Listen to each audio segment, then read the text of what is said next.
Hey, what's going on? It's Bebop here, and I went on nice today. Just wanted to get a LAZ run in before taking care of some stuff.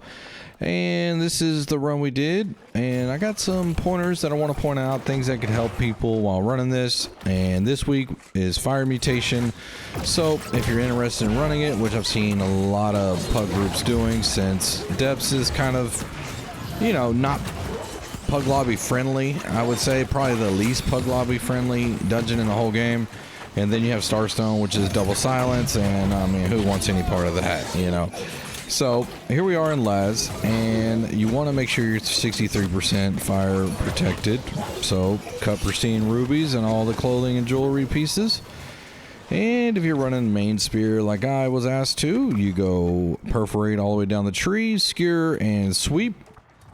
This first room is tricky in pug lobbies. The tank requested that we don't do anything and that we stay back. He wanted to just CC himself without people dying, I guess. He's probably used to going in groups where people just get melted and then the whole run goes to shit. But you don't really want to do that in this room. If anything, what I used to do as a tank is ask the DPS to just go hammer in the first room and just constantly keep CC down. And that way you don't have them running around, spreading out. That transition to the door was really slow. As a tank, you got to know timing and when to move over there. That's why I went ahead as a DPS and moved over there, because you also want to help the tank, because tank a lot of times can't do everything, especially if people are learning. You need to have experience in that and get over there and help them out. And that's basically what I'm trying to do here. Respect what the tank wanted and just do a little CC and just stay back and chill. But in my opinion, you need to go ahead and just melt the mobs while you're doing that too, because the extra mobs that you kill are going to add to the points, and you need extra points in this run. So you can skip this room always, not a big deal. Then coming up here, DPS really want to focus on the archer first. Let the tank deal with the other two. And whoever has the enfeebling skewer spear, the main spear, does not need to be doing the ball. After this, usually the rapier player would go over there to the ball, do that. They could throw an ice storm or whatever else over here, do some damage while they're doing the ball. You want to have the skewer over here so you can weaken the big enemy, about 40-something% plus perforate, and also a little bit of CC with the sweep.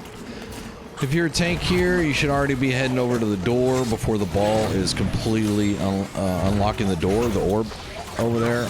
If you are doing the orb and see the tank is not moving, in pug lobbies, what I like to do is get the orb to just before it opens. See, if you go ahead and open it already, see how they're already outside? The tank a lot of time will get stuck right there in that corner where he was. Luckily, he got through and was able to bring them in. If you just wait a second, let him get over there, then you can open it fully, and it'll be good to go, and you won't have this guy just standing out there in the bleachers throwing, you know, javelins, doing his best Sakis impressions, you know, the javelin. I'm the best javelin champ, So melt these guys down, and then the next area you're going to see a little miscommunications that does happen in pug groups. Tanks, if you get a healer that knows what they're doing and they pull this, stay up top. It is way better to stay up top than to go down and fight on the stairs, especially with explosive fire. So the healer's going to shoot, bring all these mobs up, which is a great move, because usually the archers down there are spread apart and people don't group them up very well or attack them independently. And so that way the healer gets melted. And luckily right here we got them grouped up pretty well. It's a little bit dangerous, because when the fire explodes, you can get bounced out the club real easy. Trying to see who was going to go talk to Sila. Little trick here is if you go talk to Sila right now, and then you force jump off and kill yourself in the water before coming across the bridge, these mobs will not spawn, these next group right here. And so you can skip that, go up there, kill the archers, and then just go on to the mage. But you do take a team death, you know, because of it, but, you know, it should be just fine. It's last. Pretty easy to go last. Up here, I wanted to aggro the archer. I love this move right here. And then get behind this rock. It brings them down every time. I noticed I had aggro on the boss too, so it got a little scary, I ain't gonna lie. But that move works so good. I came with it on myself, baby. I mean, you know, I'm out here, man. But yeah, it really works. And you can save your healer from getting just darted up. So what you want to pay attention to as DPS is trying to protect your healer. It's not all the tank's job. It can't be everywhere, alright? You got to know your role too.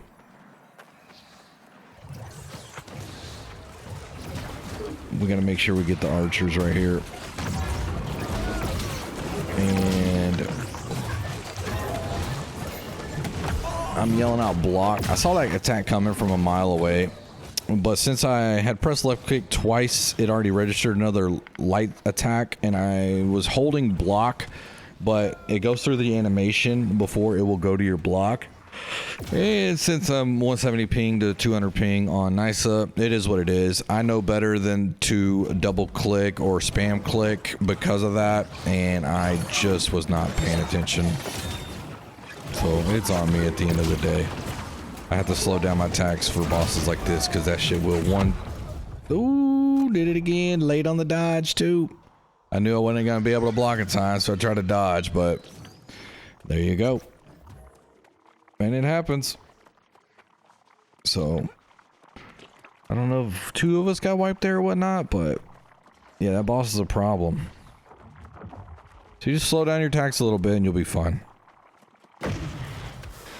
This next room in Pug Lobbies this is a really great move to aggro the archer in the back, bring everybody forward here. Now, you don't want to go cleanse your hands too quick because it will spawn the other group of enemies. Make sure you get these down a bit before you do that, especially in a fire mutation in a Pug Lobby, because not everybody's going to be used to these other mobs spawning on top, and it could really cause a wipe real fast that you don't necessarily need to do to save, you know what, 30 seconds. You're not trying to haul butt through it, so let's be smart here. Always try to get the skewer on the most dangerous guy in the room.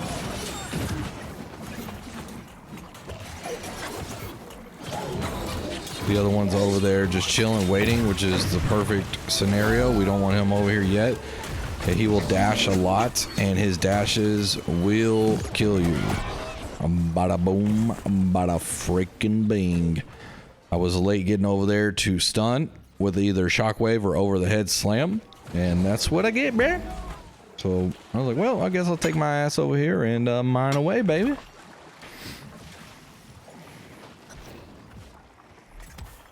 Coming up on Sila, I want to make sure that I put on the artifact rapier, the finisher, for the extra 15% damage against bleeding targets.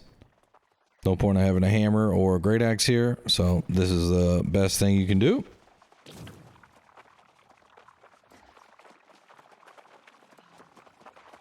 Now also, if you want to run this with a electrified rune glass, you know, in your spear, you can. I'm not a main spear, so I'm not putting rune glass in there. I'm definitely not doing it for just regular lobbies, but if you're a main spear and that's what you do, then feel free to go ahead and put that rune glass in there. And you can do a little bit extra damage, and if you have lightning harnessing on your clothing, then hey, you'll be doing even more damage.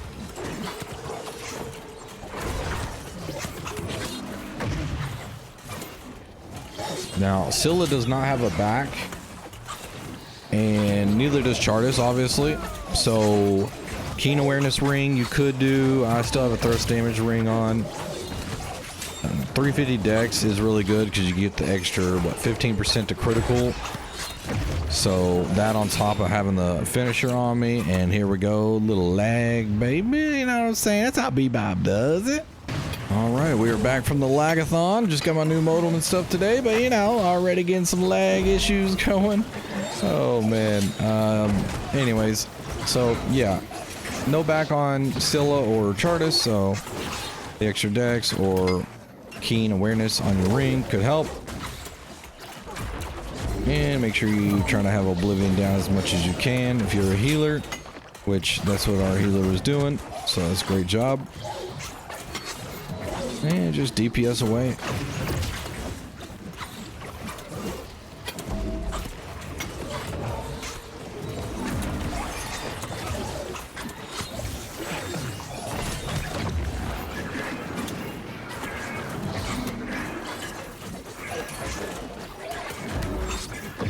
Yo, was that a DPS doing Fortified Whirlwind?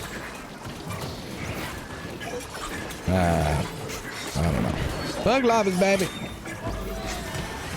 It's always funny seeing people in transmog because that guy's wearing the like heavy tank, you know, Thorpe outfit from Depths, and he's rapier, and it just looks funny because I always use the tank in that outfit. Right here, I was explaining to the guys that, you know, you can use a musket. Just have one person switch to musket here. Throw down 2 traps. That way, no one else has to switch a weapon, and that way you don't have other people taking off their weapon, messing up their stats, and having to recoat. Usually the rapier guy would be the best to do this, because he'd be able to switch out his int gauntlet or, you know, int spec ice gauntlet or whatnot for a musket and just throw them both down.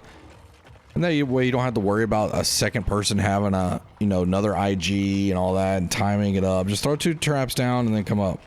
Yeah. Ooh, tank got locked out, bruh. There's always somebody getting locked out in this.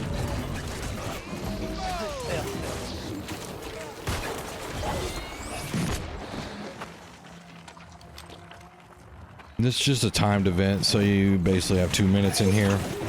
Once you kill your 3 waves, the door will open up. You can go to the middle, kill more mobs, which we didn't end up killing more mobs. We went down there like we were, but then we didn't. So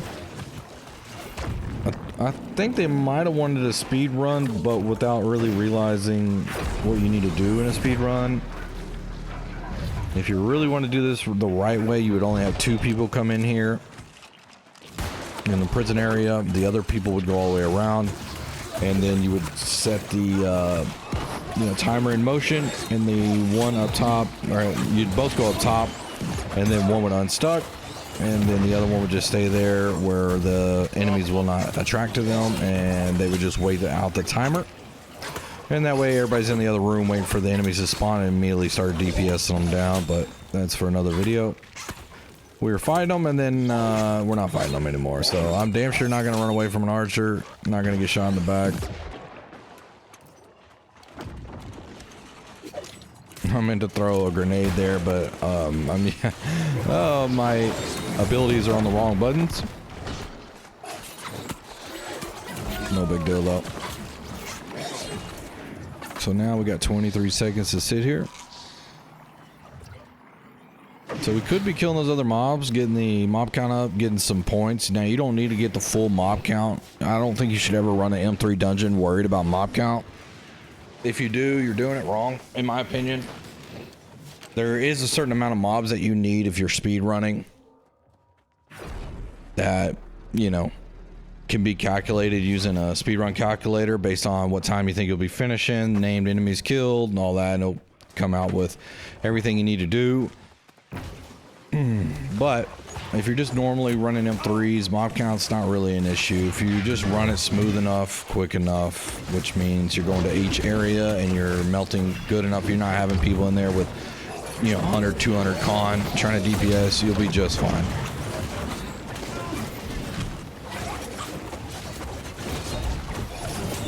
Always try to keep these guys grouped up. If you got vines, it works great here.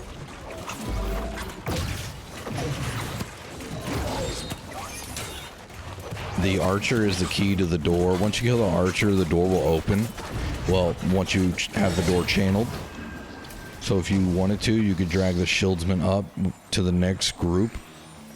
But it's really easy just to go ahead and melt them both down right there and then move on.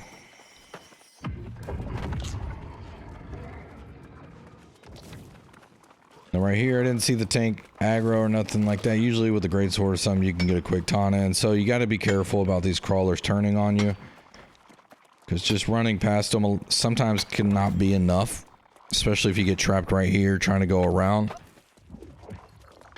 So just zoom out your camera, make sure they don't aggro to you. If so, time your dodge.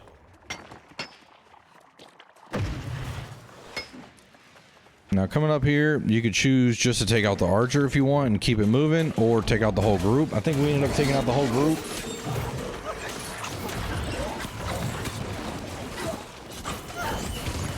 The majority of the group.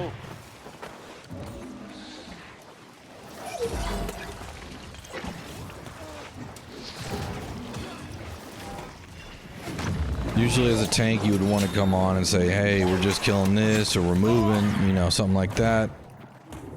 Try to keep open communication so the DPS knows when to not hit or when to hit.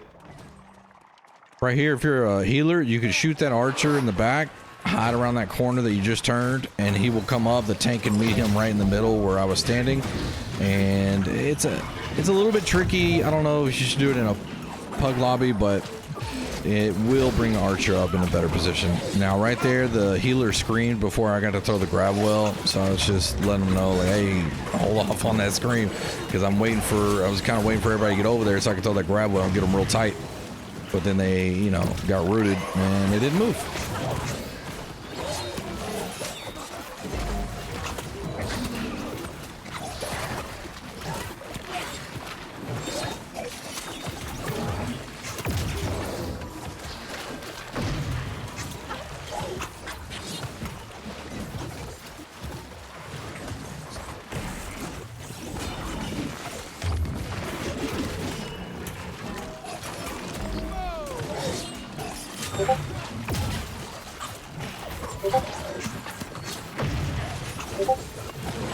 Just simply trying to group these guys up and melt them down as quick as you can.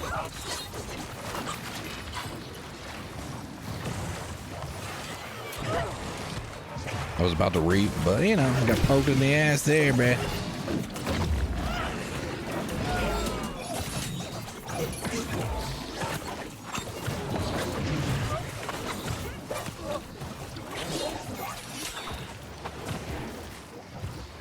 Alright, this is where a second grab well is really handy.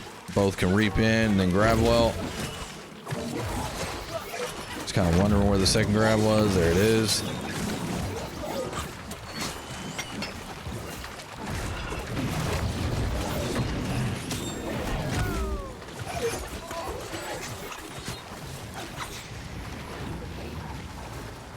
Nice. Now, if you're a tank right here, you could switch to a light 15 con DPS build.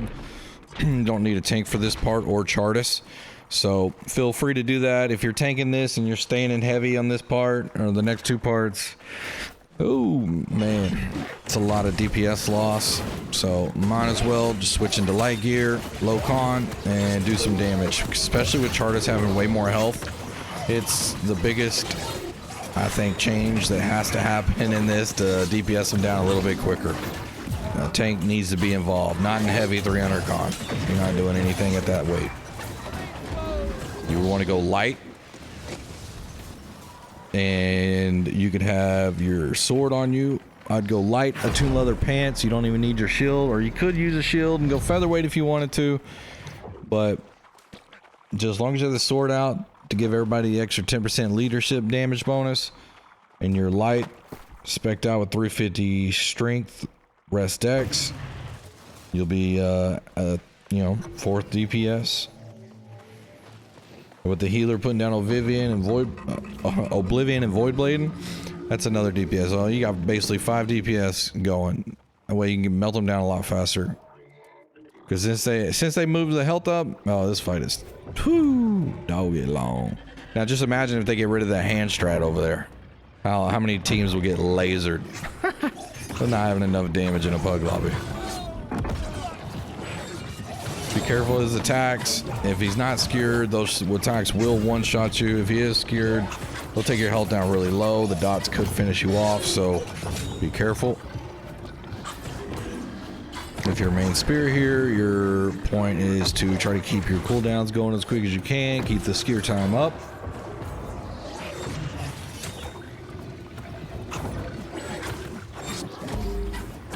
I did switch to the rapier here to get the extra damage.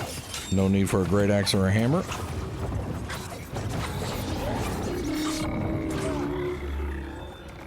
Now this is something they need to get rid of. It's not supposed to be a thing. But man, it makes this fight a lot quicker.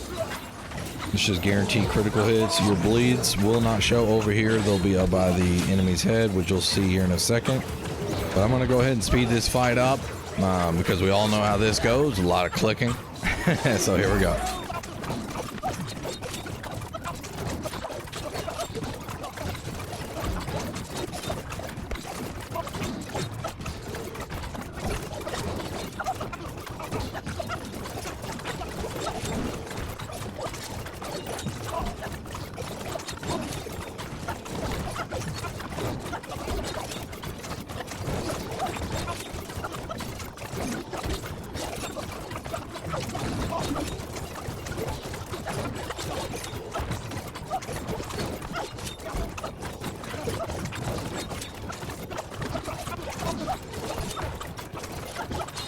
Man, watching that in 388 speed times is still too damn slow, bro. I was about to cut that out editing this. Holy crap. I wanted to leave it in there, you know.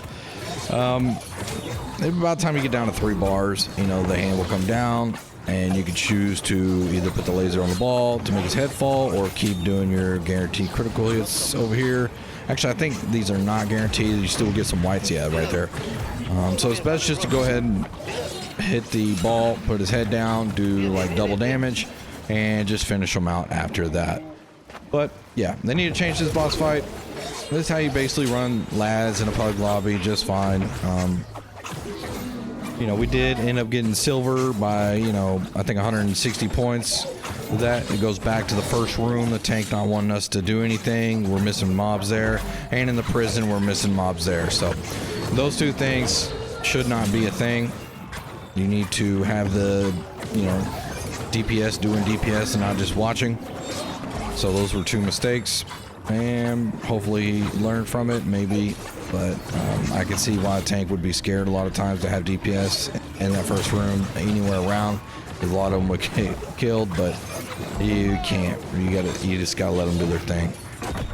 Anyways, I hope you enjoyed the video, and let me know if you're running LAZ this week, Depths or Starstone.